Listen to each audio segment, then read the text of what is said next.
Have you ever considered listening to podcasts? It can be a great way to improve your listening skills and expand your vocabulary, as well as learning new phrases and idioms.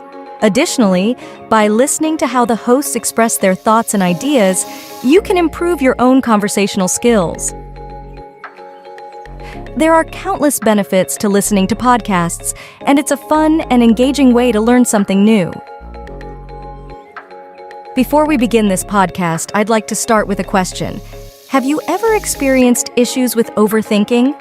If so, how did you manage to overcome it? Please feel free to leave your comments below. Now, let's dive into our podcast. Hey Elena, it's been a while. How have you been doing? Hi Marco. I've been doing well. Thanks for asking. How about you? To be honest, I'm still struggling with my English learning. It's been a bit frustrating. I'm sorry to hear that. What seems to be the issue? It's hard to pinpoint one particular problem. I often find myself getting stuck when speaking, whether it's due to grammar or vocabulary issues. I can understand how that can be frustrating. Have you tried any new techniques or methods to help you improve your English skills? Yeah, I've been trying to watch more English shows and movies, and I've been practicing speaking with native speakers online, but it still feels like I have a long way to go. Let me help you out a bit. Do you remember the difference between on time and in time? Oh yeah, I studied that a while ago. But I still have trouble using it correctly when I speak English. I can understand why it might be tricky. But it's important to practice using the phrases in context. Otherwise, it's difficult to apply what you've learned. That makes sense. Do you have any tips for how to practice using on time and in time in the right situations? One way to practice is to come up with different scenarios and then use the phrases in a sentence. For example, I arrived at the airport on time for my flight, or I finished my work in time for the deadline. It may also be helpful to listen to how native speakers use these phrases in conversation. Can you help me to understand the difference between on time and in time? On time means doing something at the right time, like arriving at the airport at the time your flight is supposed to leave. In time means doing something with enough time to spare, like finishing your work before the deadline. Oh, I see. So, on time means doing something at the exact time it is supposed to happen, and in time means doing something with enough time before it is due. I can give you another example. Let's say you have a meeting at 3 p.m.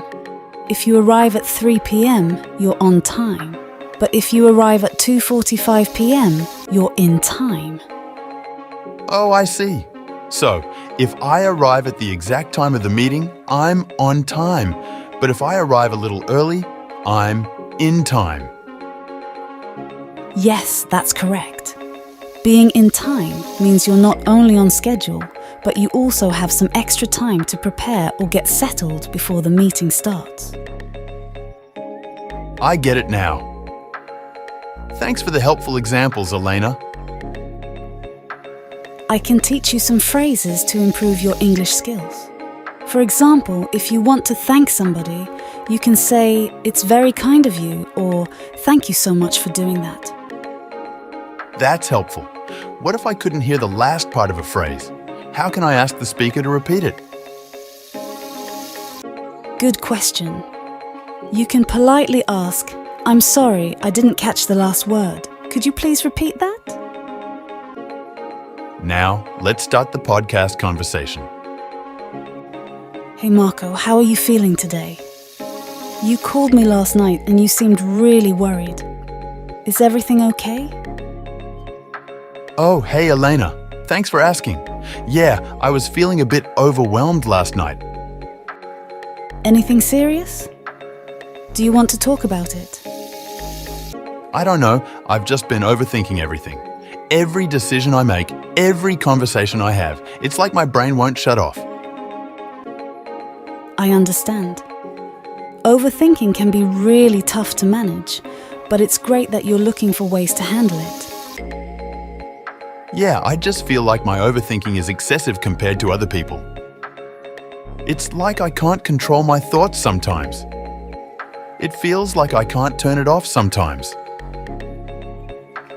I hear you. It can be really frustrating when our minds feel like they're working against us. Have you tried any strategies to help calm your thoughts? I've tried a few things, like deep breathing and journaling, but I still find myself getting caught up in my thoughts. I get that. It can take time to find techniques that work for you. Have you considered talking to a mental health professional? They might be able to offer some additional strategies or support. Thank you for understanding, Elena. To be honest, I'm more comfortable sharing my thoughts and feelings with my family.